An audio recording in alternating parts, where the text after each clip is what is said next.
कुंभमेळ्यामध्ये हिंदूंनी stalls लावावेत, इतरांचे stalls काढून टाका, असं वक्तव्य नितेश राणे यांनी नाशिकमध्ये केलंय.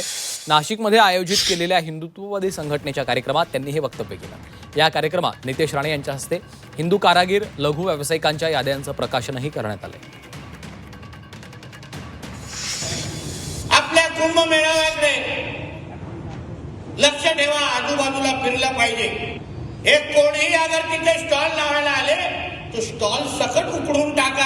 आम्ही मंत्रालयामध्ये बसलोय, काही चिंता करू नका, काही चिंता करू नका. हे शेवटी आमचं राष्ट्र आहे, आमची हिंदू राष्ट्राची माती आहे. इथे कोणालाही आम्ही अशा पद्धतीने सहन करणार नाही. हीच आमची भूमिका घेऊन आज आम्ही सगळेजण काम करतो. अशा प्रकारे जर कोणी सांगत असेल, बोलत असेल, तर त्याच्यावरती महाराष्ट्राच्या मुख्यमंत्र्यांचं काय म्हणणं आहे ते त्यांच्या कॅबिनेटमध्ये आहे, आणि राष्ट्रपतीचं काय म्हणणं आहे, आणि देशाच्या सर्वोच्च न्यायालयाच्या ह्याच्यावरती काय म्हणणं आहे, हे एकदा कळावं आम्हाला. बघा, अशा सिली सिली ज्याला म्हणतो ना, असं क्वेश्चन पण आणि आन्सरही देणं मला योग्य नाही वाटत.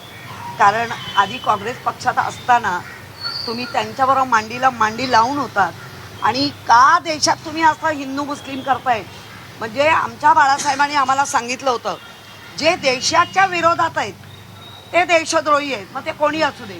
आता किती हिंदूंनी पण काही काही गोष्टी केल्या, मुसलमान करतायत दुसरे.